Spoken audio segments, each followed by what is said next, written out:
हरे कृष्णा कृष्ण कृष्ण हरे हरे, हरे राम राम राम हरे हरे। नमो विष्णुपदाय कृष्ण पृष्ठाय भूतले श्रीमते भक्तिवेदांत स्वामी नामिने। नमस्ते सरस्वती देवे गौरवाणी प्रचारिणे निर्विशेष शून्यवादी पाश्चात्य देशतारिणे। तो सभी भक्तों का स्वागत है आज के भागवत कथा के लिए। और मैं विशेष रूप से धन्यवाद देना चाहूँगा सभी भक्तों का जो अपना समय निकाल के जो है हरि कथा सुनने के लिए समय दे रहे हैं। तो आप भगवान के लिए समय दे रहे हैं तो भगवान भी आपके लिए समय देंगे। कितनी बार होता है कि लोग जो है बाकी सब कुछ सुनने के लिए हक जो है तैयार रहेंगे पर हरि कथा नहीं सुनना। आज की तारीख में जब पूरा भारत लॉकडाउन में है, दिन भर लोग बैठ के जो है टीवी देख रहे हैं, पिक्चर देख रहे हैं जो है, लेकिन हरि कथा नहीं सुनेंगे। तो हरि कथा जो है अगर हम सुनते हैं तो उसका जो है उसका अपना फल है, उसका अपना हमें जो है कर्मों से मुक्ति मिलती है और अंततः हम भगवान के आश्रय में रहते हैं, भगवान की कृष्ण प्रेम की प्राप्ति करके भगवत धाम जा सकते हैं। तो हमने देखा कल जो 10वें अध्याय में कैसे प्रभुपाद जी बतला रहे हैं कि शरीर जो है उसको नाम मिलता है और शरीर का रूप होता है, पर आत्मा का ना ही नाम है न रूप है। तो प्रभुपाद बतलाते हैं कि शरीर इसलिए दिया जाता है दो ही कार्य के लिए, या तो इस शरीर से आप भोग करिए या भगवत धाम जाने की तैयारी करिए। तो अधिकांश लोग इस शरीर को भोगने के लिए और शरीर से आनंद भोगने के लिए, एंजॉय करने के लिए जो है वो उसका उपयोग करते हैं। पर भगवान बतलाते हैं शरीर दिया गया है आपको, भक्ति करिए और भक्ति करके जीवन सार्थक करके भगवत धाम जाइए। तो देखिए भागवतम कितना स्पष्ट है, कितना क्लियर है। सिर्फ दो ही चीजों में पूरा का पूरा विखान कर दिया है। मानव शरीर मिला है, उसका दो ही कार्य हो, या तो मानव शरीर से इंद्र भोग करिए। अभी प्रभुपाद बोलते हैं इंद्र भोग मतलब अपना और दूसरों का, अर्थात अपना मतलब कोई बहुत ही भोगी व्यक्ति होगा तो सिर्फ अपना शरीर का ध्यान रखेगा, कोई दूसरा व्यक्ति होगा वो अपना शरीर का ध्यान को कम रख के अपने परिवार वालों का ध्यान रखेगा, कोई दूसरा होगा वो परिवार वालों के साथ अपने समाज का ध्यान रखेगा, कोई शहर का ध्यान रखेगा, कोई देश का ध्यान रखेगा, और कोई हो सकता है पूरे विश्व के लोगों का कल्याण करे। और प्रभुपाद जी बोलते हैं ये सब एक्सटेंडेड और पर्सनल सेल्फिशनेस में आता है, अर्थात मैं भोग करूं या मेरा देशवासी भोग करें या विश्व के लोग भोग करें। पर वो भोग वासना से दूर रह के जब हम भक्ति करते हैं तो हमारा जीवन सार्थक होता है, हम भगवत धाम जाते हैं। बताया जाता है उसके लिए हमें रिजिड डिवोशनल सर्विस अर्थात कठोर तरीके से भक्ति करना चाहिए। हमारा सबका अलग अलग शक्ति है, हम लोग सबका अलग अलग जो है कैपेसिटी है भक्ति करने का, पर जिसकी जो क्षमता है अपनी क्षमता अनुसार करें तो भगवान प्रसन्न होंगे। पर हमें अपना जो है सर्वोत्तम सर्वश्रेष्ठ जो है शक्ति बुद्धि कार्य देने की कोशिश करनी चाहिए। तो अंग्रेजी में एक कहावत है, I may fail but I will not fail to try, अर्थात मैं विफल हो जाऊंगा, किसी चीज में विफल होऊंगा, लेकिन मैं कोशिश करने में कभी विफल नहीं होऊंगा। मतलब मैं कभी जो है हार सकता हूँ, लेकिन मेहनत करने में मैं कभी नहीं हारूंगा, मैं कभी नहीं चूकूंगा। तो भक्तों को भी वही चाहिए, जितना हो सके हम भक्ति में दिल लगा के मेहनत करें। सबके हाथ में माला रहता है, सबको जप करना होता है 2 घंटा। अब हर एक व्यक्ति कितना मेहनत करना चाहता है उसके ऊपर है। एक एक एक मुद्रा होता है, जब आप देखेंगे, जो पहला उंगली और जो अंगूठा होता है उसको जोड़ के योगी लोग बैठते हैं। और सबको मालूम है, राधानाथ महाराज भी कभी कभी जपा करते हैं तो उसी मुद्रा में करते हैं। एक हाथ में माला होता है और दूसरा में वो योगा का मुद्रा होता है, जिसमें पहला उंगली और अंगूठा को जोड़ के ऐसे करके जपा करते हैं। और देख सकते हैं हम, अगर सब राधानाथ महाराज से इंस्पायर हो रहे हैं तो 70 साल का उनका उम्र हो गया है, आज भी बिना बैक सपोर्ट के बैठते हैं, पूरा 16 माला मंगल आरती में करते हैं। तो हमें क्या होता है, रिजिड डिवोशनल सर्विस या कठोरता से कैसे भक्ति करनी है स्पष्ट बताया गया है। तो आचार्य को देख के हम समझ सकते हैं। अब वो हम पे है, हम कितना करना चाहें। कल हम लोग ने देखा, कल वृंदावन दास ठाकुर का तिरोभाव था और उसके साथ मैंने आपको विश्वनाथ चक्रवर्ती ठाकुर के बारे में भी थोड़ा बता दिया। तो विश्वनाथ चक्रवर्ती ठाकुर का ये जो भजन हमने कल चर्चा किया कि उन्होंने गुरु अष्टकम बोला है, तो ये बहुत जरूरी है। कल मैं जो बता रहा था कि वो भजन हम लोग सब जो है रोज उसको गाएं, क्योंकि विश्वनाथ चक्रवर्ती ठाकुर खुद ही बोलते हैं कि जो ब्रह्म मुहूर्त में वो भजन गाता है उसको शरीर त्यागने के बाद कृष्ण भगवान की डायरेक्ट सेवा मिलती है। तो हम लोग सब देखिए भक्ति कर रहे हैं, सब डायरेक्ट भगवान के पास जाना चाहते हैं, सेवा करना चाहते हैं, डायरेक्ट सेवा। तो उसके लिए ब्रह्म मुहूर्त की क्या परिभाषा है? सूर्योदय से 1.5 या 2 घंटा पहले। तो तकरीबन तकरीबन सूर्योदय 6:30 बजे होता है। हाँ, तो कभी कभी आगे पीछे थोड़ा होगा, तो आप मान के चल लीजिए 4, 4:30 बजे से 7 बजे तक में, या 6:30 बजे तक में, तो ये ब्रह्म मुहूर्त है। तो जब भी भक्तगण इस समय उठें तो कम से कम गुरु अष्टकम के 8 श्लोक जो हैं वो कम से कम बोल दें। हाँ, अच्छे से नहा धो के भगवान के सामने पूरा मंगल आरती करें, वो तो सर्वश्रेष्ठ है, वो तो बहुत ही बढ़िया है। अगर वो नहीं कर पा रहे हैं, लेट उठते हैं, तो कम से कम उठते ही हाथ मुंह धो के 2 मिनट बैठ के जो है ये पूरे गुरु अष्टकम गा लेना चाहिए। तो उसके गाने से आपको वही कृपा मिलेगा जो विश्वनाथ चक्रवर्ती ठाकुर बोल रहे हैं, शरीर त्यागने के बाद आपको डायरेक्ट भगवान की सेवा मिलेगी। तो मुश्किल है, पर कम से कम ये मन में तो रहना चाहिए कि करना है मुझे। मैंने कई साल किए हैं, फिर हाँ, काफी समय मैं भी नहीं कर पा रहा था। कल आप लोग के साथ चर्चा किया तो फिर एकदम से मेरे को याद आ गया, अरे मुझे भी करना चाहिए। तो आज सुबह उठा, सबसे पहले मैंने गुरु अष्टकम पूरे 8 श्लोक गाए, उसके बाद जपा चालू किया। तो कई चीज हमें रोज करना है। तो हम लोग को क्या लगता है, भक्ति में हमको नया नया चीज चाहिए। नया चीज नहीं चाहिए, वही चीज आप पूरे उत्साह से करेंगे, दिल लगा के करेंगे, तो आपको पूरी तरह से उत्साह मिलेगा।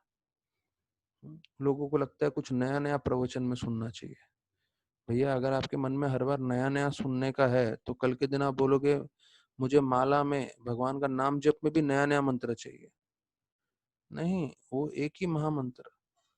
राधानाथ जनानिवास प्रभु बतलाते हैं, अगर आप रोज कोशिश कर रहे हैं कि मैं अच्छे से अच्छा जपा करूं, भगवान से ज्यादा संबंध बनाऊं, भगवान को दिल से बुलाऊं और भगवान से प्रार्थना करूं, हे प्रभु मुझे अपनी सेवा में लगाइए। आप जितना कोशिश करेंगे रोज, उतना आपका भक्ति प्रगति होगा, उतना आपको आनंद आएगा जपा करने में। और आपको लगेगा नहीं क्या मैं रोज का रोज एक ही माला कर रहा हूँ।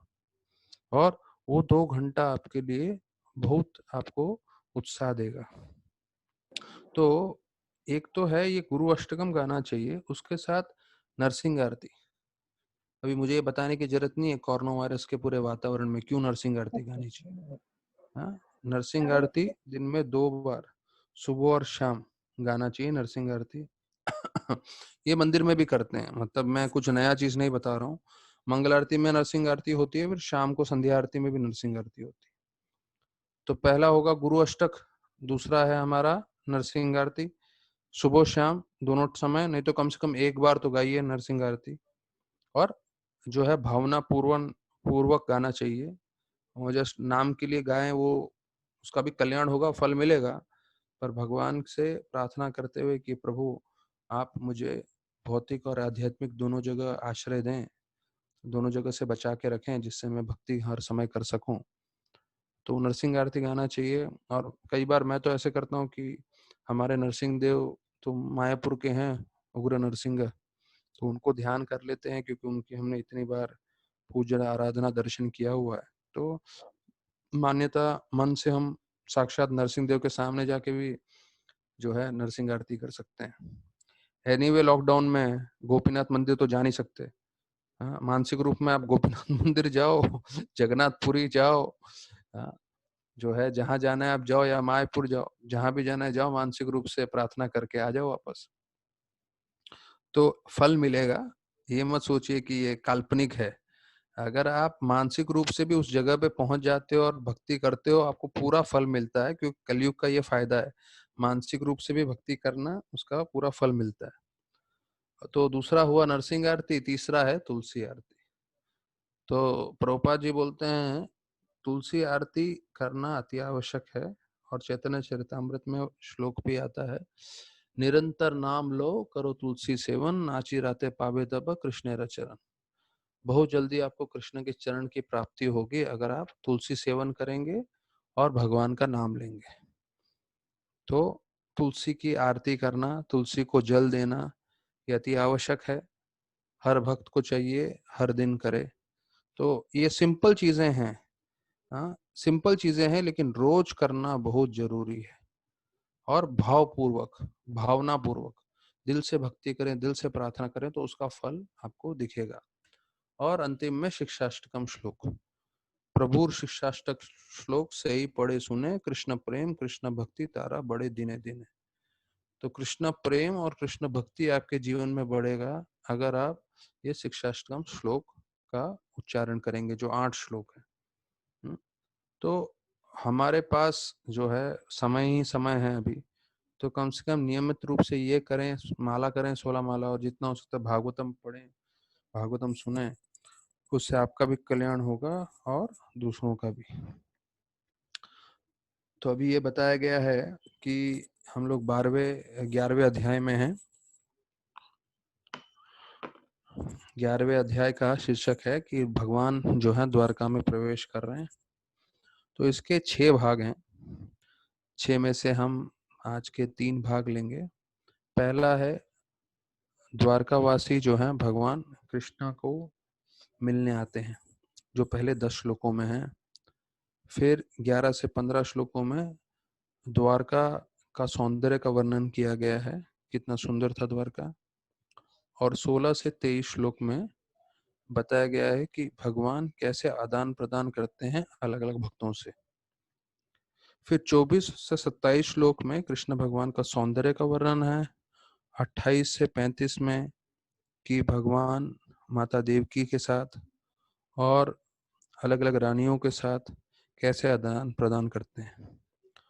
और 36 से 39 श्लोक में बताया गया है कि भगवान का दिव्य स्वरूप, उसके बारे में बतलाते हैं। तो ये 6 भागों में पूरा अध्याय को विभाजित किया गया है। तो हम पहला भाग ले रहे हैं आज, से प्रारंभ कर रहे हैं कि कैसे द्वारकावासी जो हैं भगवान को अभिनंदन करने के लिए आते हैं।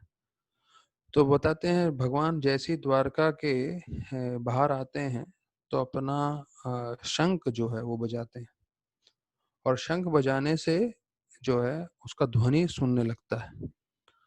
तो प्रभुपाद जी लिखते हैं इसके अनुभव, उसमें ट्रांसलेशन में बताते हैं कि जितने भी द्वारकावासी थे वो काफी दुखी थे। क्यों? क्योंकि साक्षात भगवान उनके समक्ष नहीं थे। तो जैसे ही उन्होंने ये ध्वनि सुनी, उससे वो बहुत खुश हो गए और आकर्षित होके भागते हुए आ गए भगवान को मिलने के लिए, भगवान को दर्शन करने के लिए। तो प्रभुपाद जी बतलाते हैं कि कैसे जो ब्रजवासी थे और जो द्वारकावासी थे, जब कृष्ण भगवान उनके समक्ष में नहीं थे। अब ये चीज आप समझ लीजिए, हम लोग बैठ के यहाँ जूम के थ्रू कथा करने की कोशिश कर रहे हैं, पर जब कृष्ण भगवान स्वयं पृथ्वी पे थे, जब वो लीला कर रहे थे, तो कितना समय ऐसा होता था कि वो अपने भक्तों के साथ नहीं रह पाते थे। ब्रजवासियों के बारे में बतलाते हैं प्रभुपाद कि दिन में वो गौ सेवा के लिए जाते थे, गैया को चराने के लिए जो है वृंदावन के जंगलों में जाते थे। तो जितने भी ब्रजवासियां हैं, उनके माता पिता और गोपियां सब विरह में रहती थी, कृष्ण कब आएंगे, कृष्ण कब आएंगे, कृष्ण कब आएंगे। और कृष्ण जब शाम को आते थे तो वो हर्षोल्लासित हो जाते थे। और रात को सारे गोपा जो दिन में उनके साथ थे गैया चराते समय, वो विरह में रहते थे कि कब सुबह होगा, सूर्योदय होगा और हम वापस से कृष्ण के साथ गैया चराने जाएंगे। तो दिन में और रात में जो है, क्योंकि रात में कृष्ण भगवान कभी कभी रासलीला करते थे और गोपियों को संग देते थे अपना, और दिन में गोपाओं को संग देते थे। तो वर्णन आता है कि वृंदावन में भी कैसे जब कृष्ण भगवान थे, लेकिन अगर वो किसी कार्य के लिए जाते थे तो उनको विरह होने लगता था, गोपियों को, नंद बाबा को, यशोदा माई को। तो विरह दूर करने के लिए क्या करते थे वो? हरि कथा। और हरि कथा करने से उनको बहुत जो है आनंद मिलता था। उनको लगता था कि भले ही कृष्ण हमारे समक्ष नहीं है, वो भले ही वृंदावन के जंगलों में गए हैं, लेकिन उनकी कथा सुनने से हमें इतना आनंद मिल रहा है, हमें ऐसा लग रहा है कि हम साक्षात कृष्ण के संग में हैं। तो जब कृष्ण भगवान शारीरिक रूप से थे, तब भी लोगों को आनंद लेने के लिए हरि कथा का आश्रय लेते थे सारे उनके भक्त। तो ये व्रज में जो करते थे वही द्वारकावासी भी करते थे। जब कृष्ण भगवान नहीं रहते थे उनके समक्ष में द्वारका में, तो वो लोग हरि कथा करते थे। तो देखिए हरि कथा इतनी शक्तिशाली है कि भगवान के होते हुए भी लोग हरि कथा का आश्रय लेते थे। तो हमें कितना और हरि कथा का आश्रय लेना चाहिए। तो कई लोगों को लगता है ये सब कहानी है। कहानी नहीं है, ये सत्य घटना है। अगर आज भी आप जाएंगे द्वारका में, हम लोग का आईवेस यात्रा गया था पिछले साल द्वारका, तो पिछले से पिछले साल, तो उसमें बताते हैं कि द्वारका के साथ साथ जो है बेड़ द्वारका भी है। बेड़ द्वारका अर्थात हमने ये सुना कि कैसे कृष्ण भगवान ने समुद्र के बीच में विश्वकर्मा को बोल के पूरा अपना एक शहर निर्माण किया था, और जिसके अंदर सारे के सारे द्वारकावासी रहते थे, जिसमें 16,108 रानियों के लिए महल थे वगैरह वगैरह सब। और उसका एक अंश अभी भी दिखता है। कई नासा के साइंटिस्ट्स बतलाते हैं कि अगर आप जो है पृथ्वी की ऊंचाई से सैटेलाइट से देखें तो आपको दिखेगा कि एक पूरा द्वारका जैसा शहर समुद्र के अंदर जो है पूरा डूबा हुआ है। तो कृष्ण भगवान जब जाने वाले थे तो उन्होंने जितने भी यदुवंशी थे अर्थात उनके परिवार वाले, उन्होंने ऐसा लीला किया कि सारे के सारों को समाप्त कर दिया और सारे के सारों को भगवत धाम भेज दिया या देवलोक भेज दिया जहां से वो लोग आए थे। तो उन्होंने जब अपने वंशों को पूरा समाप्त कर दिया, तो निश्चित रूप से ये भी स्वाभाविक है कि जो जिस जगह पे रहते थे द्वारका में, उन्होंने द्वारका को भी पानी के अंदर डुबो दिया है। तो हम कोई वैज्ञानिक के खोज के लिए इंतजार नहीं करेंगे। जो भागवतम बतलाता है उस पे हमको पूरी तरह से जो है विश्वास है। तो ये पहले श्लोक में बताते हैं। दूसरे श्लोक में बोलते हैं कि कैसे कृष्ण भगवान जो है अपने हाथों में जो है सफेद शंख लेते हैं और उसको जब बजाते हैं तो उनकी होंठों की लालिमा से शंख में भी जो है लाल लाल रंग का प्रतिबिंब होता है। और उदाहरण में जो है सुखदेव गोस्वामी बतलाते हैं कि कैसे जो सफेद सफेद बतख होते हैं वो लाल लाल लोटस के साथ खेलते हैं या कमल के साथ खेलते हैं। तो जैसे सफेद स्वान कमल के साथ खेलते हैं, तो उसी प्रकार से भगवान के होंठ जो हैं शंख को छूते हुए शंख बजा रहे थे। तो प्रभुपाद जी जो हैं इसके तात्पर्य में दो तीन चीजें बतलाते हैं।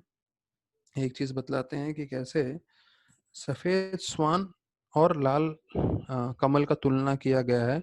तो उसी प्रकार से जो शुद्ध भक्त हैं वो सफेद स्वान के समान हैं, और लाल कमल रूपी कृष्ण भगवान के चरणों में उनका हमेशा मन रहता है।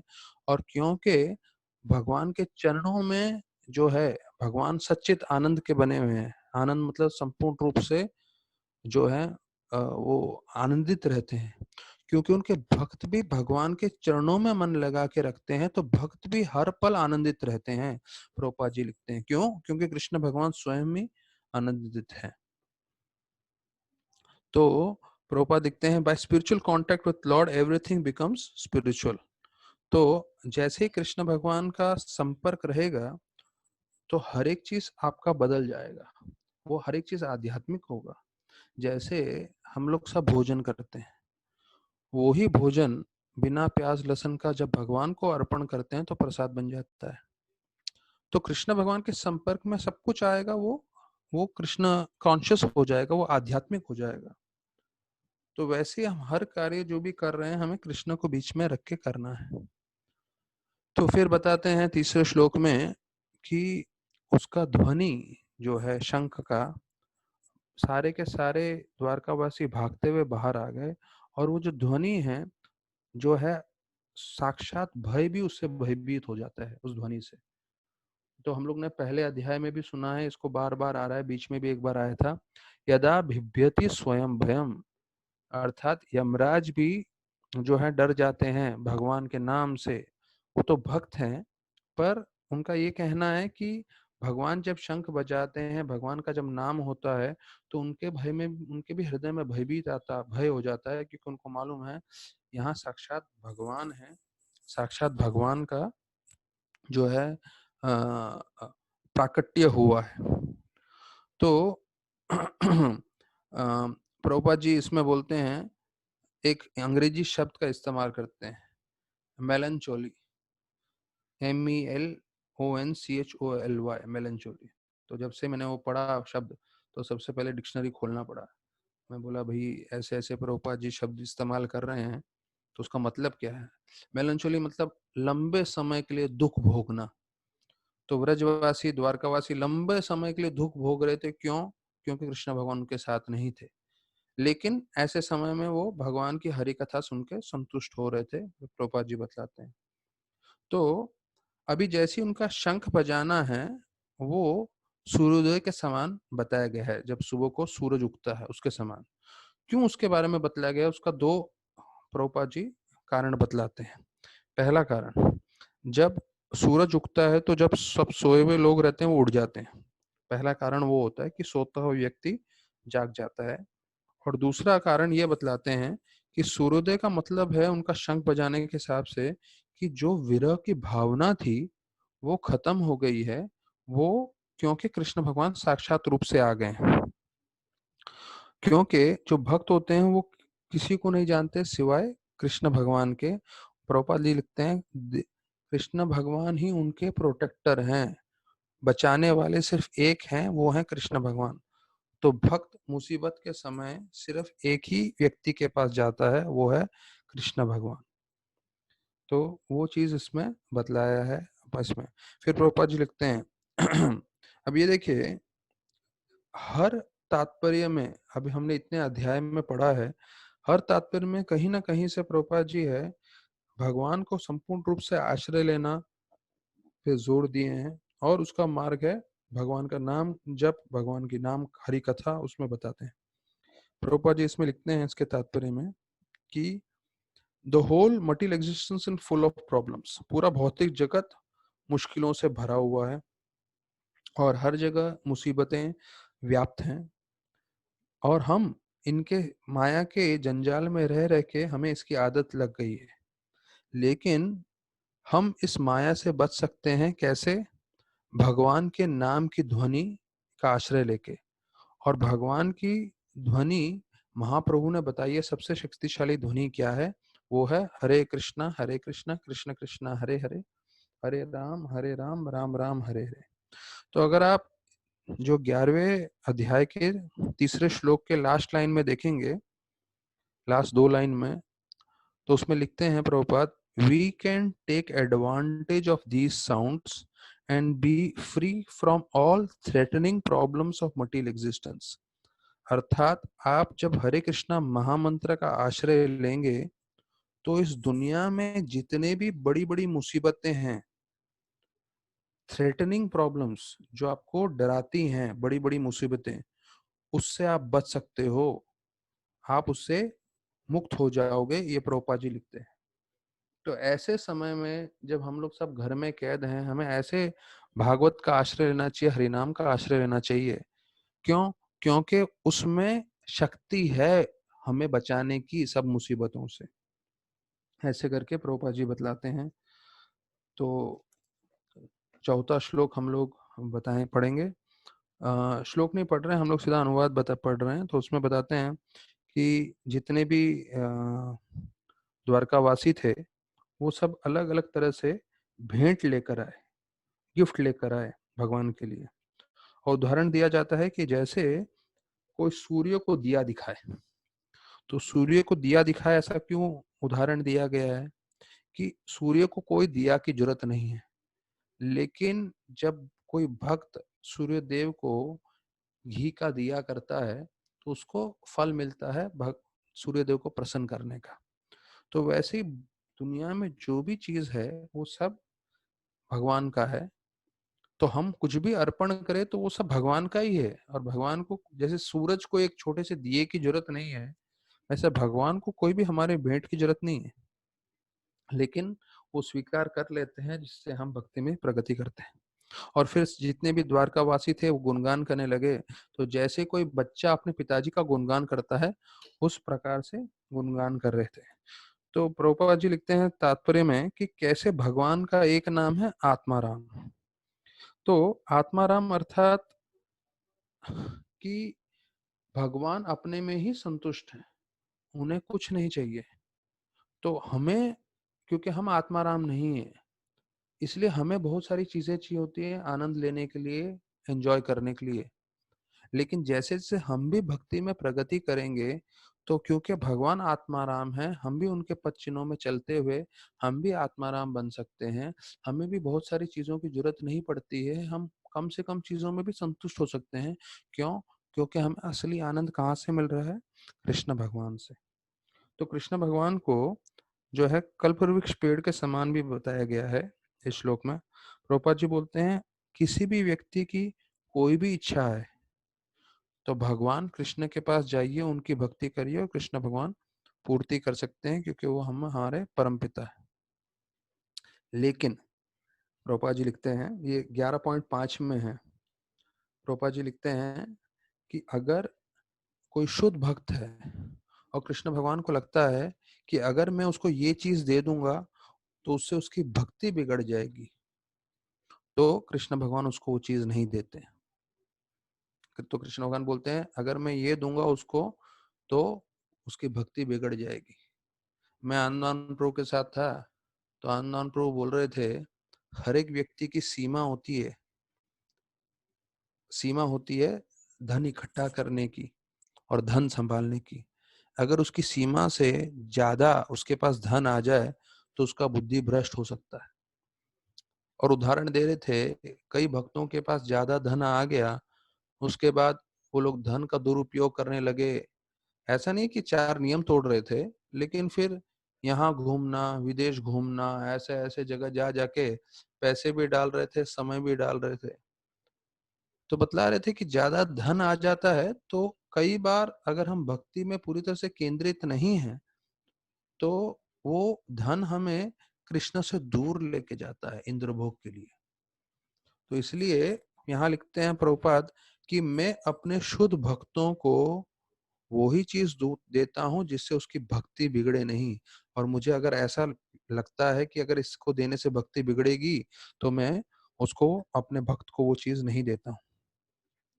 फिर जो है छठे श्लोक में बतलाते हैं कि कैसे सारे के सारे पहले जो द्वारकावासी हैं वो गुणगान करने लगते हैं। अभी वो श्लोकों में बोल रहे हैं कि कैसे आपको तो सारे के सारे देवता पूजते हैं, भले वो ब्रह्मा हो, चतुर्कुमार हो, इंद्र हैं, और आप सबको सर्वोत्तम जो है फल प्रदान कर सकते हैं। और आप साक्षात समय हैं, और आप जो है आप समय हो, लेकिन आप पे समय का कभी प्रभाव नहीं है।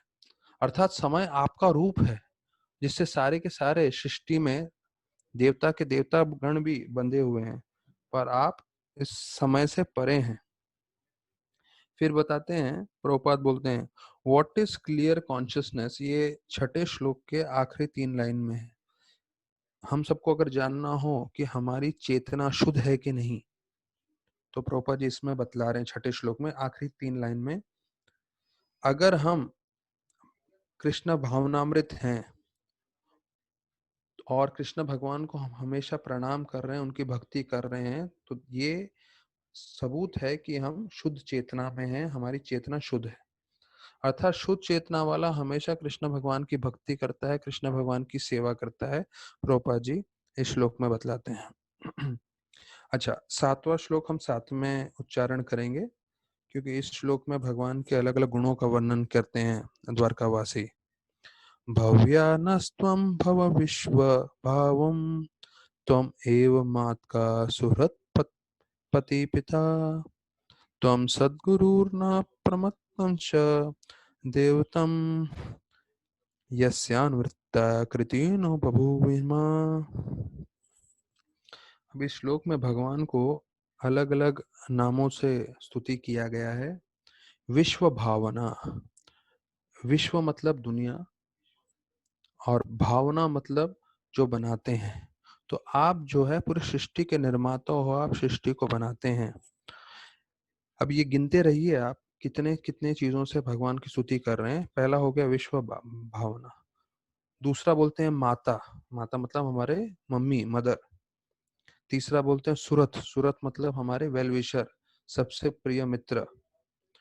चौथा बोलते हैं पति, पति मतलब प्रोपा जी लिखते हैं वर्ड टू वर्ड मीनिंग में, पति मतलब हस्बैंड, पति मतलब, लेकिन यहाँ पे प्रोपा जी लिखते हैं पति मतलब लॉर्ड, अर्थात पति मतलब वो जो संभाले हमें।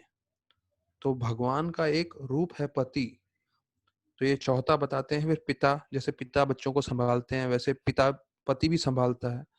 तो सुहृत, पति, पिता, माता, विश्व भावना, तो 5 चीजों में भगवान का स्तुति किया है। फिर बोलते हैं सदगुरु, आप हमारे गुरु भी हैं। और अंतिम में बोलते हैं परमम च देवताम, परमम मतलब सबसे उत्तम है देवताओं में, अर्थात आप हमारे वर्शिपेबल डीटी हो, हमें आपको पूजना है। ऐसे करके द्वारकावासी स्तुति कर रहे हैं कृष्ण भगवान के। तो प्रभुपाद जी एक अच्छी चीज लिखते हैं तात्पर्य में, भगवान और जीव का संबंध कभी टूट नहीं सकता, कभी खत्म नहीं हो सकता। 3 चीज बोलते हैं।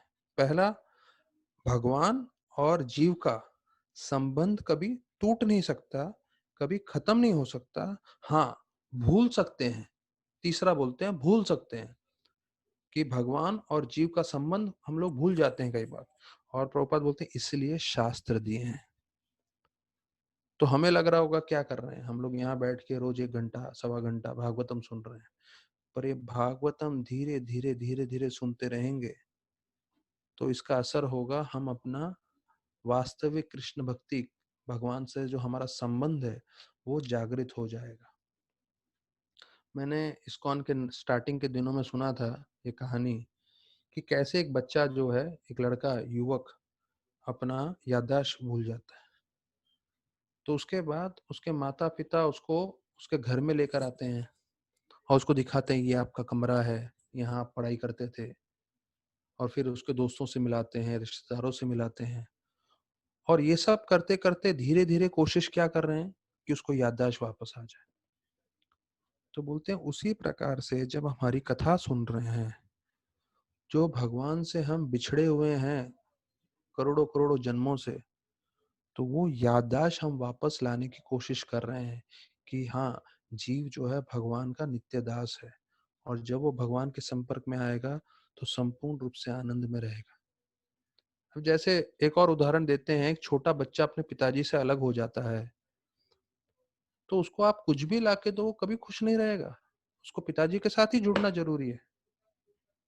तो उसी प्रकार से हमें ये समझना है कि हम लोगों को जो है भगवान से ही जुड़ना है, तभी हम संतुष्ट हो पाएंगे, नहीं तो नहीं। प्रभुपाद जी उदाहरण देते हैं, मछली को पानी से बाहर निकाल दो तो कभी संतुष्ट नहीं होगा।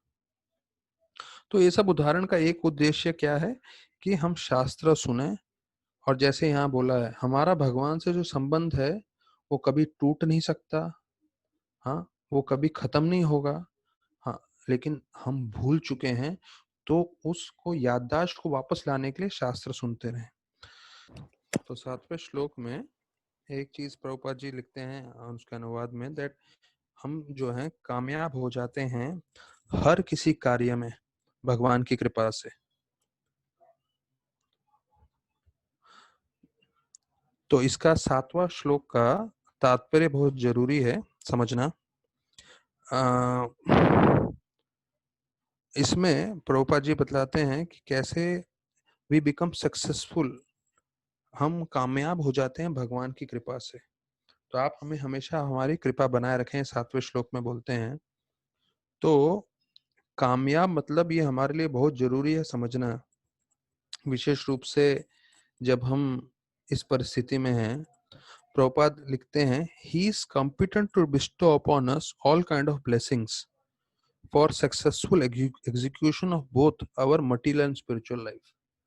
तो देखिए, जो हमने स्टार्टिंग में पहले अध्याय में पढ़ा था, अगर आप लोग को याद होगा, प्रभुपाद जी बोलते हैं spiritual wellbeing is automatically followed by material wellbeing. अगर आप अच्छे से भक्ति कर रहे हो तो भौतिक चीजें अपने आप आपके पास आ जाएंगी। और यही चीज देखिए, अभी हम 11वें अध्याय में है, 7वें श्लोक में है। प्रभुपाद जी बोलते हैं कि भगवान की पूरी कृपा आ जाती है जो भक्ति करता है, और उनकी कृपा मतलब आपका भौतिक और आध्यात्मिक जीवन दोनों का कल्याण होता है। तो ये निश्चित रूप से समझ लीजिए कि जो भगवान की भक्ति कर रहे हैं, कृष्ण भगवान विशेष उनकी कृपा करेंगे, और उनका आध्यात्मिक के साथ साथ भौतिक जीवन कृष्ण भगवान संभाल लेते हैं। तो हमें हमेशा चिंता रहती है कि अरे हमारा कैसे होगा, कोई मुश्किल आ जाएगी, वो सब होगा, उसकी हमें कोई चिंता करने की जरूरत नहीं है। हमें भक्ति पे ध्यान लगाना है, बातिक जो हमारा भौतिक जीवन है वो कृष्ण भगवान संभाल लेंगे। फिर 8वें श्लोक में बोलते हैं कि ऐसे हमारा जो है अहोभाग्य है, हमें आपका दर्शन मिला है, हमें आपका जो है हमें आपको देखने को मिल रहा है द्वारकावासी। तो प्रभुपाद जी तात्पर्य में बोलते हैं कि जो द्वारकावासी को देखने को मिल रहा है वो ब्रह्मा और इंद्र को भी नहीं मिलता है। ब्रह्मा कौन है? पूरी सृष्टि के बनाने वाले हैं। और हमें ये मालूम चलता है कि ब्रह्मा जो है, जब उनको भगवान से प्रार्थना करना होता है, भगवान से बात करना होता है, तो उनको श्वेत द्वीप पे जाना पड़ता है। और श्वेत द्वीप पे उनको यहाँ वहां कृष्ण भगवान का दर्शन नहीं होता। श्वेत द्वीप में विष्णु का, भगवान के एक अंश जो है शिरोदक्षाय विष्णु ही है, और उनको वो प्रार्थना करते हैं। और प्रार्थना करते समय जो है उनको दिखते नहीं है भगवान, उनको सिर्फ ध्वनि सुनाई देती है भगवान की, जब सारे देवता जाके प्रार्थना करते हैं। और हमने ये 10वें स्कंद भागवतम में सुना, ऐसे पृथ्वी माता जो है ब्रह्मा जी के पास जाके बोलती है कि यहाँ पाप बहुत बढ़ गया है, आप बचाइए मुझे। तो कृष्ण भगवान जो है ब्रह्मा जो है माता को लेके जाते हैं कहाँ पर? श्वेत द्वीप के पास। और श्वेत द्वीप के पास जाकर वहां पे जो है प्रार्थना करने लगते हैं विष्णु से। और फिर भगवान बोलते हैं कि मैं यदुवंश में पैदा हो जाऊंगा, और सारे देवताओं को बोलिए वहां पे जो है पैदा होने के लिए और मुझे मदद करने के लिए। तो उस समय ऐसा नहीं है कि ब्रह्मा को दर्शन होते हैं विष्णु के, नहीं, उनको सिर्फ ध्वनि सुनाई देती है। लेकिन यहाँ पे द्वारकावासी साक्षात देख रहे हैं भगवान को, और द्वारकावासी स्तुति कर रहे हैं, हे भगवान, हमें तो आपको दर्शन करने मिल रहा है, हमें आपको देखने मिल रहा है। तो प्रभुपाद जी बोलते हैं ये शक्ति है भक्ति की। अगर हम भक्ति करेंगे तो हम साक्षात भगवान के दर्शन कर सकते हैं। फिर अभी जो है मैंने दूसरा भाग है 11वां से 15वां श्लोक, जहाँ द्वारका धाम का वर्णन किया गया है। तो एक महाभारत की एक कहानी आती है, कैसे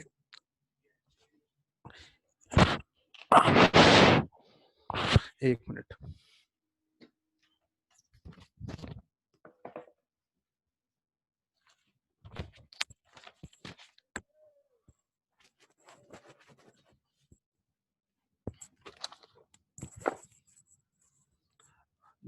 महाभारत का वर्णन आता है कि एक जो जब कुरुक्षेत्र में युद्ध होने वाला था, तो उससे पहले अर्जुन और कृष्ण भगवान दोनों जो है भूमि की, रणभूमि की जो है जांच करने जाते हैं। तो वहां पे एक हाथी होता है जिसने जो है पेड़ गिरा दिया होता है, क्योंकि वहां पे पूरा उधर का जो जमीन था उसको उनको समान बनाना था। क्यों? क्योंकि वहां पे युद्ध होने वाला था। तो इसलिए जो है उधर सारे पेड़ वेड़ गिरा देते हैं, और जहां जहां पहाड़ थे तो उसको भी तोड़ के समान कर देते हैं। कुरुक्षेत्र की रणभूमि की बात। तो उस पेड़ पे चिड़िया थी, और चिड़िया के 4 छोटे छोटे बच्चे थे।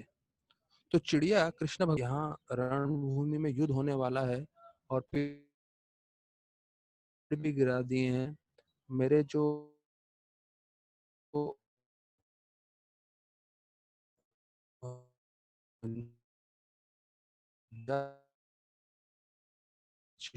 छोटे बच्चे हैं, तो आप किसी को चाहिए तो हरे कृष्णा प्रभु जी।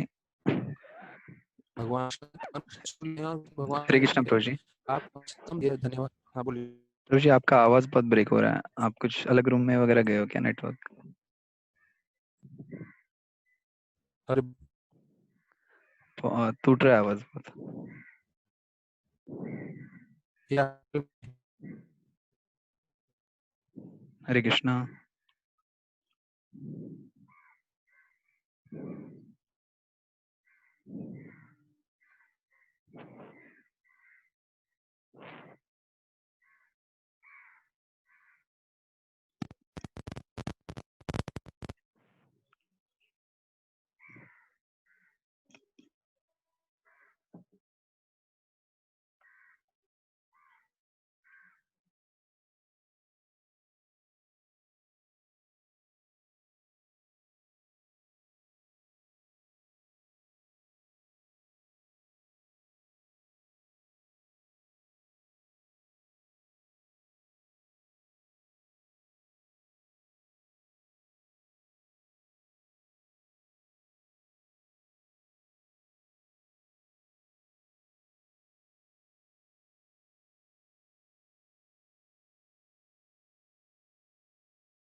I can't speak with that voice.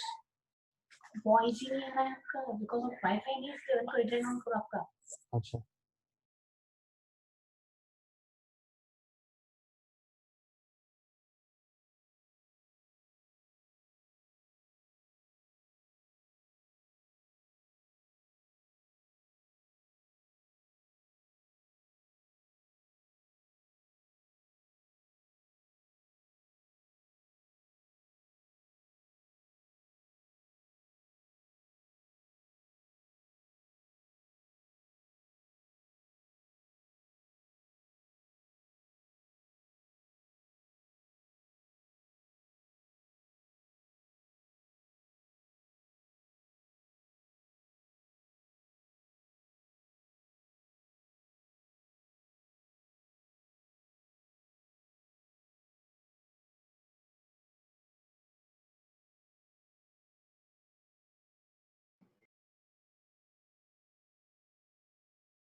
कि आप तो शस्त्र नहीं उठाने वाले हैं, फिर मेरा गांडीव क्यों मांग रहे हैं?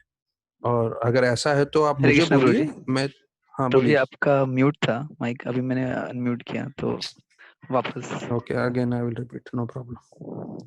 तो ठीक है, ये शायद शायद मुझे लगता है कृष्ण भगवान चाहते हैं ये कहानी में 3-4 बार दोहराऊं। 3 बार बोल चुका हूँ, ये चौथी बार मैं बोल रहा हूँ। चलिए, शायद हम सबके शुद्धिकरण के लिए ये कहानी बहुत शायद जरूरी है।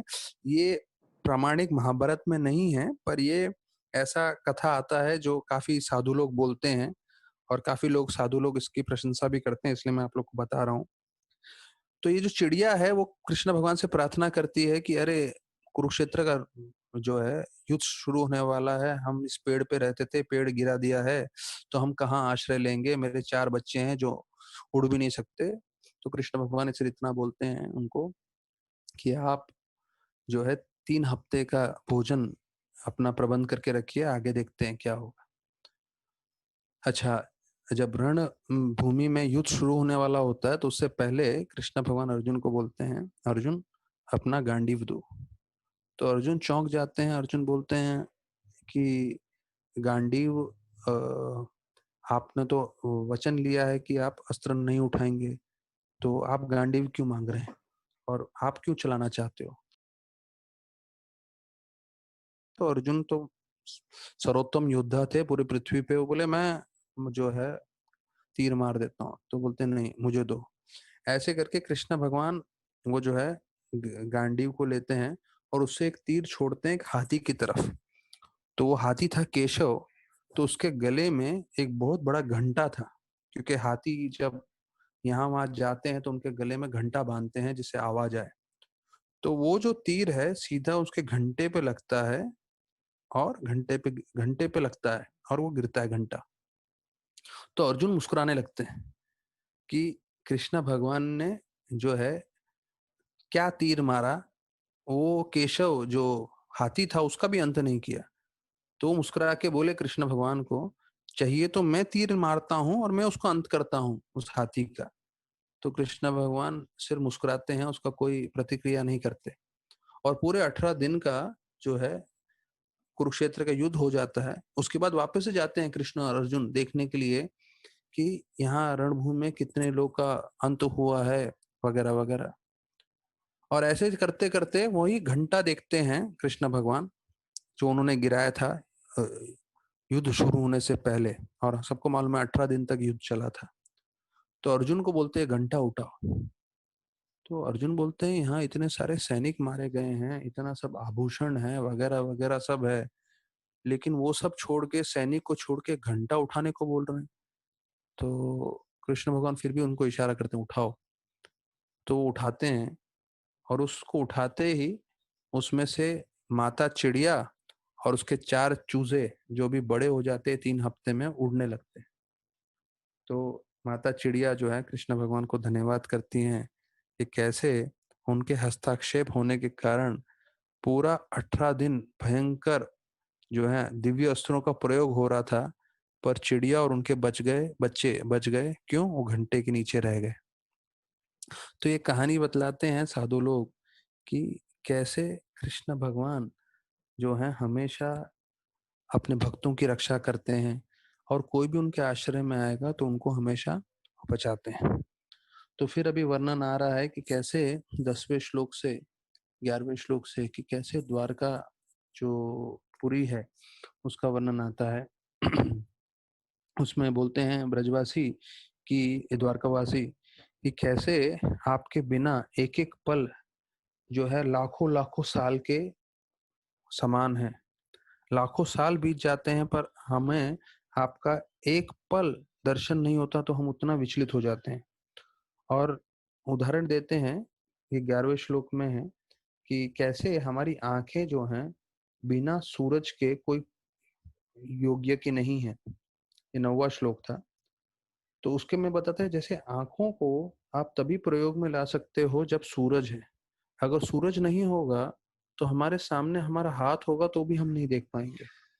तो उसी प्रकार से बोलते हैं कि भगवान होंगे, भगवान के समक्ष रहेंगे, भगवान की भक्ति करेंगे तो हम अपने आप को जान सकते हैं, हम भगवान को जान सकते हैं। और वही चीज अगर भगवान के समक्ष हम नहीं रहेंगे, भक्ति नहीं करेंगे, तो भगवान को दूर की बात है, हम अपने आप को भी जान नहीं पाएंगे। पूरा हम अपना जीवन व्यतीत कर देंगे पैसा कमाने में या जो भी करने में, परिवार का पोषण करने में, और फिर हमारा जीवन का अंत हो जाएगा। तो हम अपने आप को जान पाएंगे ना भगवान को जान पाएंगे। ऐसे करके इस श्लोक में बताते हैं।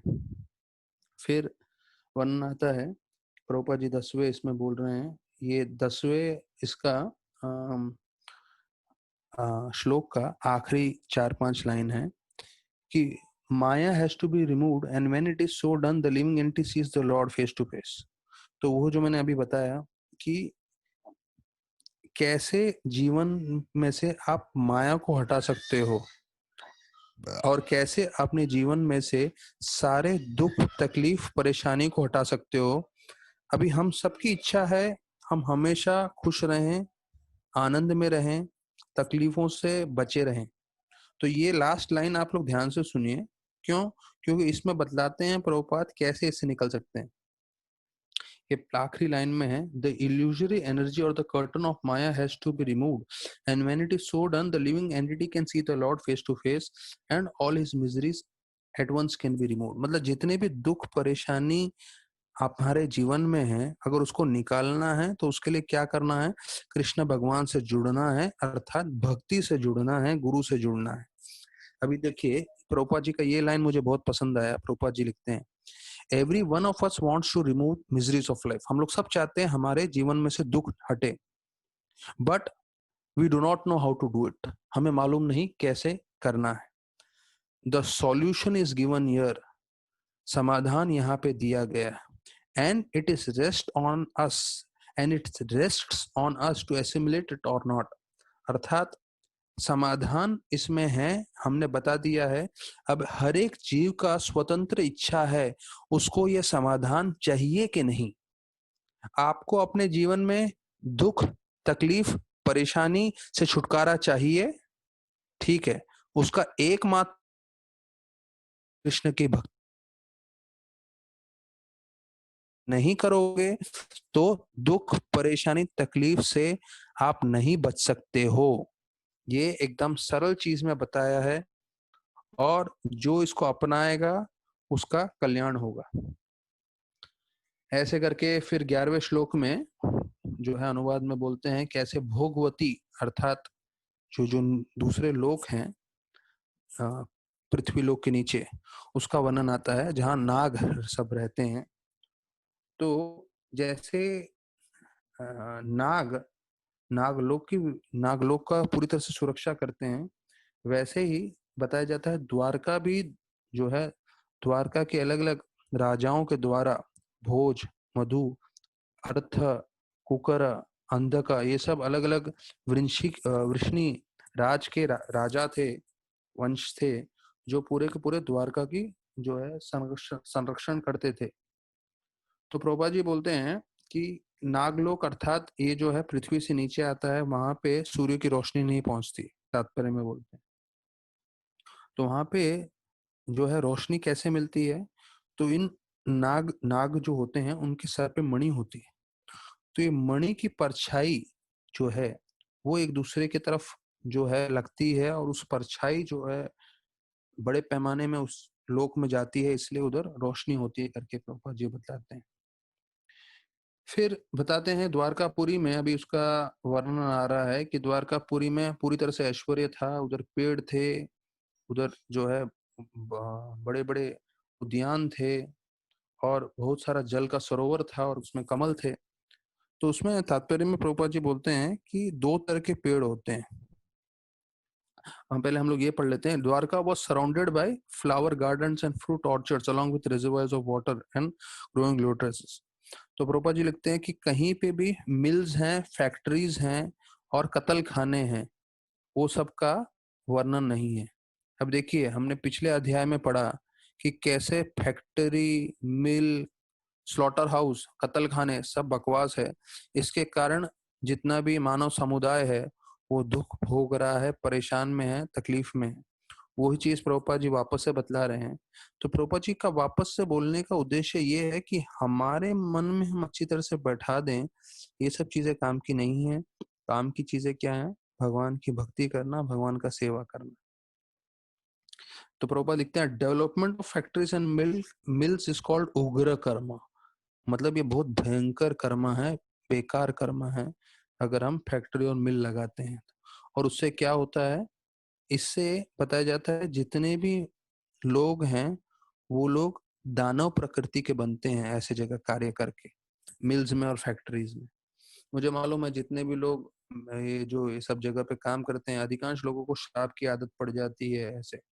क्यों? क्योंकि ऐसे वातावरण में काम करना बहुत मुश्किल है। फिर प्रभा जी बोलते हैं दो तरह के पेड़ होते हैं, एक होते हैं पुण्य पुण्य पेड़।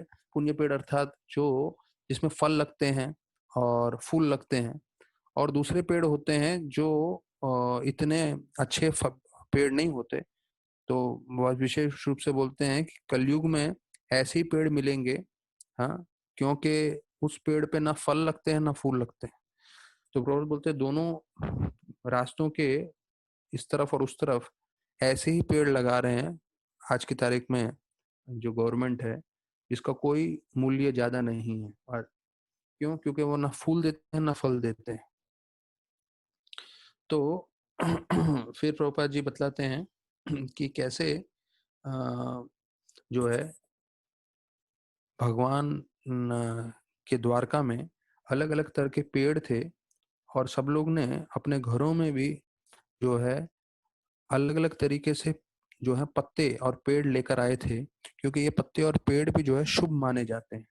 तो उसमें कौन से पेड़ और पत्तों को शुभ माना जाता है? आम के पेड़, केले के पेड़ और उसके फल और उसके पत्ते, तो ये सब शुभ माना जाता है। और जितने भी झंडे वंडे बनाते हैं तो उसमें बोलते हैं गरुड़ के और हनुमान जी के तस्वीर होने चाहिए, क्योंकि वो दोनों भगवान के भक्त हैं। आप उनको सम्मान दोगे तो साक्षात रूप से आप कृष्ण भगवान को सम्मान दे रहे हो। तो ऐसे करके पूरा जो द्वारका है उसको साफ किया था, और वहां पे पूरे रास्तों में जो है खुशबूदार पानी जो है पूरा तरह से फैला के रखा था। तो उसमें प्रभुपाद जी बोलते हैं गुलाब जल जो है असली गुलाब से बना हुआ वो डाला था, और काफी तरह से जो है फल और बीज रखे थे। जो बीज अंकुरित नहीं हुए हैं उसे भी शुभ माना जाता है, तो वो पूरी तरह से द्वारका में फैलाया था। फिर गन्ना और घड़े में भरा हुआ पानी ये सब शुभ माना जाता है, और द्वारका वासियों ने सबके घरों में दिए जला के रखे थे भगवान के आने की खुशी में। फिर प्रभुपाद जी बोलते हैं कोई भी समारोह हो रहा है, एक चीज प्रभुपाद जी 15वें श्लोक के तात्पर्य में बोलते हैं, कोई भी समारोह हो रहा है उस समारोह में जो है प्रसाद का वितरण होना चाहिए।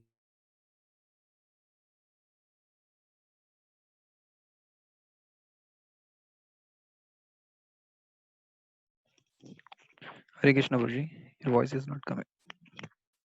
पूरी तरह से थे, बलराम थे, 16वें और 17वें श्लोक में बोलते हैं, सॉरी ये हाँ 16वें 17वें श्लोक में बोल रहे हैं कि इतने सारे प्रद्युम्न, सांबा और बाकी सब मिलने आते भगवान से। तो प्रभुपाद जी हैं सबके बारे में बताते हैं। तो वासुदेव के बारे में बोलते हैं कि वो उग्रसेन के मंत्री थे, और उन्होंने 8 रानियों से विवाह किया था। तो हमें मालूम है वासुदेव की एक ही बीवी है देवकी, पर प्रभुपाद जी लिखते हैं नहीं, एक नहीं, उनकी 8 रानियां थी। देवका के जो 8 पुत्रियां थी सबसे शादी की थी, और उसमें देवकी भी एक थी। फिर बताया जाता है कृष्ण भगवान और बलराम जो हैं अपनी लीला समाप्त करके चले गए वसुदेव से पहले, उनके पिता से पहले। तो जब उनका अंतिम समय आया तो उनका अंतिम संस्कार, उनके पुत्र तो चले गए थे कृष्णा और बलराम दोनों, तो बताओ उनका अंतिम संस्कार अर्जुन ने किया था। तो ऐसे करके प्रभुपाद जी बतलाते हैं उसके तात्पर्य में। फिर अक्रूर का वर्णन आता है। अक्रूर बताया जाता है कि नवलता भक्ति में एक होता है कि हमें प्रार्थना करना होता है, हमें प्रेयर्स करने होते हैं। तो अक्रूर जी का जीवन पूरी तरह से सार्थक हुआ था, क्योंकि उन्होंने उनको सर्वोत्तम माना जाता है प्रार्थना करने के बारे में। फिर उग्रसेन के बारे में वर्णन आता है कि उग्रसेन जो है भले ही इतने शक्तिशाली राजा थे, और उनका पुत्र था कंसा, और कंसा ने अपने ही पिताजी को कारागृह में डाल के मथुरा के राजा बन गए। तो देखिए ये कृष्ण भगवान से आने के समय की लीला है 5000 साल पहले। तो उग्रसेन का पुत्र कंसा ने अपने पिताजी को कारागृह में डाल के राजा बन गए थे। तो देखिए जो धन संपत्ति होती है, राजपाट होता है, कितना मन व्यक्ति का मन खराब कर देता है। तो हमें लगता है अरे औरंगजेब ने शाहजहां को जेल में डाल दिया था अपने पिताजी को, ऐसा नहीं है। हमारे वैदिक शास्त्रों में, भागवतम में भी वर्णन है कि जहां भी राज सत्ता रहती है वहां पे हमेशा ये सब चीजें होता ही है। फिर बताया जाता है कि उग्रसेन को जो है हाँ, लोहे का पूरा टुकड़ा मिला था। उसके बारे में मैं आपको, जो सांबा के गर्भ से आया था, वो मैं आपको आगे बताता हूँ। जब उसका पूरी कथा आएगी सांबा की तब मैं आपको विस्तार पूर्वक बताऊंगा। फिर बलदेव जी के बारे में बताया जाता है कि बलदेव जी जो हैं कृष्ण भगवान के भाई थे, और वो सुभद्रा का जो विवाह है दुर्योधन से कराना चाहते थे। अर्जुन जो है वहां पे सन्यासी बनकर आते हैं और सुभद्रा से सब सेवा लेते हैं, और बलदेव जी उनको बोलते हैं कि सुभद्रा को, अरे सन्यासी की सेवा करो सेवा करो। और सन्यासी कौन होते हैं? स्वयं अर्जुन। और वो सन्यासी के रूप में सुभद्रा को देख के मुस्कुराते रहते हैं हमेशा। और फिर सुभद्रा को पहले से उनकी इच्छा थी अर्जुन से विवाह करने की, और अर्जुन से उनको प्यार था ही। और जब मालूम चलते हैं वही जो है अर्जुन है, तो दोनों भाग जाते हैं वहां से। तो यहाँ इस तात्पर्य में बोलते हैं बलदेव जी इतने क्रोधित थे कि वो अर्जुन की हत्या करना चाहते थे। तो कृष्ण भगवान उनके चरणों में गिरते हैं और उनसे माफी मांगते हैं और बोलते हैं छोड़ दो ना करो अर्जुन को। और तब जाके जब कृष्ण भगवान चरणों में पड़ते हैं तब जाके जो है बलदेव जी शांत होते हैं। तो बलदेव जी का एक नाम है बलराम। वो बोलते हैं, प्रभुपाद जी बोलते हैं कि अर्थात वो बल देते हैं भक्तों को, आध्यात्मिक शक्ति देते हैं जिससे वो भक्ति कर सके। तो हमें बलराम जी से प्रार्थना करना चाहिए कि हमें आध्यात्मिक शक्ति मिले। तो प्रभुपाद जी स्पष्ट बोलते हैं बल मतलब शारीरिक बल का कोई संबंध नहीं है, शरीर के लिए नहीं बोला गया है, यह आध्यात्मिक का बल के बारे में वर्णन किया है। फिर बोलते हैं कि दुर्योधन जो है जब भीमसेन के साथ युद्ध कर रहे थे तब भी वो पहुंचे, और भीमसेन ने जब उनको कमर के नीचे मारा तो वो इतने क्रोधित हो गए, वापस से जो है वो भीमसेन का अंत करने वाले थे, और फिर कृष्ण भगवान वापस से उनको शांत करते हैं। ऐसे करके पूरा वर्णन आता है। और बताया जाता है कि जब अभिमन्यु का अंत हुआ था कुरुक्षेत्र में युद्ध में, और जब उसका अंतिम संस्कार करना पड़ा, तो वास्तविक रूप में पुत्र करता है, पर हमने इतनी सारी कहानियां सुनी, कथाएं सुनी कि कैसे जहां पुत्र नहीं थे तो भीष्म देव के लिए युधिष्ठिर ने किया, वसुदेव के लिए अर्जुन ने के लिए किया, अभी अभिमन्यु के लिए बताया जाता है पूरे के पूरे 5 पांडव इतने दुखी थे कि कोई भी कर नहीं पा रहे थे, तो बलराम जी ने बताया जाता है उनका अंतिम क्रियाकर्म किया था। अच्छा, वो कैसे सृष्टि से चले गए उसका भी वर्णन आता है। उन्होंने एक सफेद सर्प जो है अपने मुख से निकाला, जो साक्षात अनंत शेष थे, और उसके ऊपर विराजमान हुए और आध्यात्मिक जगत के लिए चले गए। ये श्लोक में बताया गया है। फिर प्रद्युम्न जो कृष्ण भगवान और रुक्मिणी के पुत्र थे उनका वर्णन आता है कि कैसे वो जो है कामदेव थे वास्तविक रूप में, और कई लोग ऐसे भी बोलते हैं कि सनत कुमार के अवतार लिए थे उन्होंने, और वो खास कृष्ण भगवान के पुत्र बने और उन्होंने युद्ध किया, और उसके बारे में पूरा वर्णन है। मैं एक कथा सुन रहा था, उसके बीच में बोल रहे थे कि कैसे रावण जो है उसको सोने की आवश्यकता थी, तो पाताल लोक जाते हैं। ये इसमें नहीं है, हम लोग जरा महाभारत से अलग रामायण में एक आपको किस्सा सुनाने के लिए बता रहा हूँ कि कैसे रावण जो है पाताल लोक जाता है, और वहां पे महीर रावण करके एक दानव थे, उनको बोलते हैं कि मुझे सोना चाहिए, तो मेरे को सोने की लंका बनानी है। तो वो सोना बोलते हैं, ये देखो एक बड़ा सोने का बड़ा गोल आकार है, वो आप ले जाओ। तो एक बड़ा पत्थर जैसा बड़ा सोने का विशाल ये है। तो रावण उसको उठाने की कोशिश करता है पर उठा नहीं पाता है कई बार। तो बोलते हैं क्या है? तो बोलते हैं पिछले युग में, ये तो त्रेता युग है, पर सतयुग में एक राक्षस था जिसका नाम था हिरण्यकशिपु।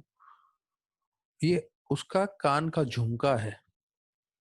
तो जो उसका कान का झुमका था सोने का, वो इतना बड़ा और विशाल था कि रावण जो है उठा भी नहीं पा रहा था उसको। और फिर महीर रावण बोलते हैं कि जिस राम से तुम युद्ध करने जा रहे हो वो ही राम नरसिंह के रूप में है, और उन्होंने हिरण्यकशिपु को अंत किया था। तुम उसका कान का झुमका उठा नहीं पा रहे हो, और तुम जा रहे हो उस राम से युद्ध करने के लिए, तुम्हारा अंत हो जाएगा। छोड़ दो सीता को और शांति से रहो। लेकिन रावण जो है सुनता नहीं है, और फिर युद्ध करता है, और हमें कथा मालूम है। तो देखिए कितने लोगों ने रावण को समझाने की कोशिश की थी पर वो समझ नहीं पाए। तो आगे कथा आता है भागवतम का, सांबा। सांबा अर्थात जाम्बवती का और कृष्ण भगवान का पुत्र। तो इनको क्या होता है, जब जब ये लोग सब युवराज होते हैं प्रद्युम्न, सांबा वगैरह वगैरह सारे के सारे कृष्ण भगवान के पुत्र। तो उनको लगता है कि हम तो कृष्ण के पुत्र हैं, हमारा क्या होगा। और उनको लगता है चलो हम साधुओं के साथ थोड़ा जो है हम उनको परेशान करते हैं। तो सांबा के जो है उसको स्त्री बनाया, साड़ी वारी पहना दिया और उसके पेट के ऊपर कपड़े उपड़े डाल के साड़ी पहना के ऐसा दिखाया कि सांबा स्त्री है और गर्भवती है। और साधुओं को परेशान करते हुए गए और पूछने लगे, अरे साधु वर्ग बताइए इसको क्या होगा, लड़का होगा कि लड़की होगा। तो साधु बड़े जो है त्रिकाल त्रिकाल बोलते हैं ना, त्रिकालज्ञ थे। उनको तो मालूम है ये लोग क्या कर रहे हैं, मजाक मस्ती कर रहे हैं। तो उन्होंने उसी वक्त बोला, इसमें से एक लोहे का गेंद निकलेगा जो पूरे तुम्हारे वंश का विनाश करेगा। और उसी वक्त कपड़ा हटाया, साड़ी हटाया तो देखा कि सांबा के पेट के ऊपर से एक बड़ा लोहे का गेंद निकला। और उसके साथ श्राप आ गया था क्या, कि ये जो लोहे का गेंद है वो पूरे के पूरे आपके वंश को नाश कर देगा। तो तुरंत घबरा के गए उग्रसेन के पास ये लोहे का गेंद लेके। तो हमको ये समझना चाहिए इस कथा से कि साधुओं के साथ हमें कभी भी जो है ऐसे मजाक नहीं करना चाहिए, उन्हें हमेशा सम्मान पूर्वक ध्यान रखना चाहिए। भले ही ये कृष्ण के ही पुत्र क्यों न थे, पर उन्होंने उनका अपमान किया और अपमान के फलस्वरूप देखिए ऐसा श्राप मिला जिससे पूरा का पूरा उनका वंश नाश हो गया।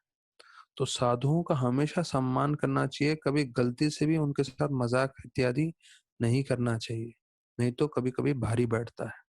तो उग्रसेन ने बताया जाता है कि पूरा का पूरा जो लोहे का टुकड़ा था उसको एकदम छोटे छोटे बारीक टुकड़ों में उसको विभाजित कर दिया और समुद्र के बीचों बीच डाल के डलवाए। लेकिन फिर बताया जाता है लहरों के कारण वो जो है वहीं पे वापस आ गए, जो है द्वारका में। और द्वारका या दूसरी जगह पे द्वारका के बाहर आ गए थे। और उसमें से जो है बड़े बड़े बम्बू के पेड़ निकले जो तो पूरे लोहे के बने हुए थे। और जब अंतिम समय आया जो है यदुवंश का अंत होने का, तो बताया जाता है मदिरा पी के सारे यदुवंश जो है एक दूसरे के साथ युद्ध करने लगे। और यही बम्बू जो है उन्होंने लिया और एक दूसरे का वध कर दिया। तो ये कहानी सत्य हो गई, कैसे उन्होंने जो श्राप दिया था वो श्राप पूरी तरह से सही हुआ। फिर 18 श्लोक में बताते हैं कि कैसे शंख बचाया गया, कैसे वैदिक शास्त्रों का उच्चारण हुआ, कैसे हाथियों को लेकर आए भगवान के गुणगान करने के लिए, भगवान को स्वीकार जो है सम्मान करने के लिए। 19वें श्लोक में बताते हैं कि कैसे कई वैश्य जो हैं वो लोग भी आए वहां पे और उन्होंने भी भगवान का सम्मान किया। तो वैश्य मतलब हमें ये नहीं सोचना चाहिए कि उस जमाने में जो है वैश्य भी थे जैसे इस जमाने में वैश्य है। तो इसका पूरा प्रभुपाद जी तात्पर्य में बतलाते हैं कि भक्ति इतनी शक्तिशाली है कि हर कोई जो है भक्ति कर सकता है। तो पहले मैं ये वैश्य का चीज आपको बता देता हूँ क्योंकि इसके अगले श्लोक में आता है। उसमें प्रभुपाद जी बोलते हैं 20वें श्लोक में कि जो लोग गाते थे, singers and dancers and dramatic artist mostly held from शूद्र कम्युनिटी। मैं आपको सिर्फ संबंध संबंध बता देता हूँ। क्या है कि जब उस जमाने में, यहाँ से 5000 साल पहले की बात है, कि जो गाने वाले थे या नाचने वाले थे वो कोई भी ब्राह्मण क्षत्रिय वैश्य वर्ग वाले नहीं करते थे, वो शूद्र लोगों को करने को बोलते थे। तो जो नौटंकी करते थे, ये सब करते थे, तो वो शूद्र लोग ही करते थे। तो कलयुग बढ़ते जा रहा है तो इसलिए इनको जो है सबसे ज्यादा लोग जो है आकर्षित हो रहे हैं और सबसे ज्यादा उनको लोग पूज रहे हैं। पर वास्तविक रूप में आप इसका 20वां श्लोक पढ़ोगे 11वें अध्याय का, तो बोलते हैं ये जो एक्टिंग और ये सब का काम है ये शूद्र लोग करते हैं, मतलब जो सबसे निम्न वर्ग हैं चारों वर्ग में वो करते हैं। तो उसी प्रकार से ये जो गाते हैं तो उनको भी उस तरह से वैश्य बताया गया है। तो वो वैश्य हमारे हिसाब से, जो मानसिक हमारी सोच है उसके हिसाब से नहीं डालना चाहिए। प्रभुपाद जी बोलते हैं कि आज भी भारत में ऐसे ऐसे जो हैं महान महान भक्त हैं। तो उसका उदाहरण देते हुए बिमला मंगल ठाकुर का बोलते हैं कि कैसे बिमला मंगल ठाकुर एक वैश्या से आकर्षित थे चिंतामणि से, और चिंतामणि से जब वो मिलने गए तो उस समय आंधी तूफान था, और हम लोग ने सब ड्रामा भी देखा हुआ है जो हमारे भक्तगण ने किया था वो ड्रामा। तो उसमें बताते हैं पूरा आंधी तूफान था, और उसी दिन बिमला मंगल ठाकुर के पिताजी का भी देहांत हो गया था। तो उसको इस वैश्या से मिलने की इतनी आतुरता थी कि वो पंडित को बोलता है जल्दी जल्दी क्रियाक्रम करो मेरे पिताजी का। तो पंडित बोलता है अरे ये मैं पिताजी का क्रियाक्रम कर रहा हूँ, कोई थोड़ी मैं कोई ऐसा छोटा मोटा ये कर रहा हूँ, इतनी घाई क्यों मची है तुमको? तो बोलता नहीं नहीं मुझे जाना है, मुझे जाना है। तो सारे लोग को समझ में आ गया ये क्यों जल्दी करना चाहता है, क्योंकि उसको उस वैश्या जो है चिंतामणि से मिलना है। और फिर बताया जाता है जब वो जाने के लिए जो है पहुंचे रास्ते में, तो देखा एक जो नदी है वहां पे कोई नाविक भी नहीं था, क्योंकि नदी में पूरा बाढ़ आ गया था। तो उनको इतनी आतुरता थी, उनको उन्होंने क्या किया, एक लकड़े को पकड़ा और लकड़े से तैरते हुए निकल गए। और जब दूसरी ओर पहुंचे तो देखा वो लकड़ा नहीं था, वो वास्तविक रूप में एक मृत शरीर था एक व्यक्ति का। उसको लकड़ा समझ के तैरते हुए पहुंच गए, और उनकी इतनी आतुरता थी। तो उधर जब ठोक रहे थे बिमला मंगल ठाकुर का दरवाजा, तो आंधी तूफान में जो है बिमला मंगल ठाकुर का आवाज भी नहीं सुनाई दे रहा था, उनका ठोकना भी सुनाई नहीं दे रहा था दरवाजा। तो पीछे के रास्ते से वो चढ़ गए उनके घर पे, और उनको लगा ये रस्सी है, और रस्सी पकड़ के चढ़ गए। लेकिन वो रस्सी नहीं था, वास्तविक रूप में सांप था। सांप को पकड़ के चल गए। और जब उसके कमरे में प्रवेश किए तो चिंतामणि ने देखा इतनी भीषण बरसात में, जहां सब मतलब समझ लीजिए एक तरह से लॉकडाउन हो गया था तब, तो लॉकडाउन में आ गए वो उससे मिलने के लिए। तो चिंतामणि से उनको एक वाक्य बोलती है बिमला मंगल ठाकुर को, कि जो तुम्हारा आकर्षण है इस शरीर के प्रति, वही आकर्षण अगर तुमने भगवान के प्रति किया होता तो आप जो है शुद्ध भक्तों में जाना जाते थे। तो चिंतामणि का ये जो जो वैश्या है, उसका एक लाइन सुनते ही बिमला मंगल ठाकुर का जीवन परिवर्तित हो जाता है। तो उसको लगता है कि मैं अपना पूरा जीवन जो है व्यर्थ में स्त्री के पीछे भाग रहा हूँ। और वो पूरी तरह से भक्ति में जाते हैं, और वो एक प्रमुख आचार्यों में से एक बन जाते हैं बिमला मंगल ठाकुर। और चैतन्य महाप्रभु खुद बिमला मंगल ठाकुर के जो श्लोक हैं, उनके जो रचना किए हुए भजन हैं, वो सुनते थे। तो प्रभुपाद जी लिखते हैं कि कई जगह बिमला मंगल ठाकुर ने अपने श्लोकों में लिखा है कि मेरे गुरु है चिंतामणि। हाँ, क्यों मेरी गुरु है? क्योंकि उसने मेरे को मार्गदर्शन किया, उसने मुझे बोला हमें भक्ति करनी चाहिए। तो ये बहुत अच्छा कथा प्रभुपाद जी इस श्लोक में बताते हैं। फिर 20वां श्लोक जो है उसमें जैसे मैंने जी आपको 1 बताया। minute only left. ओके ठीक है, तो हम लोग जो हैं अभी कल हमने 20वें श्लोक तक चर्चा किया है, तो हम लोग 20वें 21वें श्लोक से कल चर्चा करेंगे। और कल हम लोग जो हैं कल एकादशी भी है, तो कल हम एकादशी की महिमा भी सुनेंगे। और 39 श्लोक हैं, तो कल हम लोग पूरा इस अध्याय को समाप्त करेंगे। बहुत बहुत धन्यवाद। हरे कृष्ण।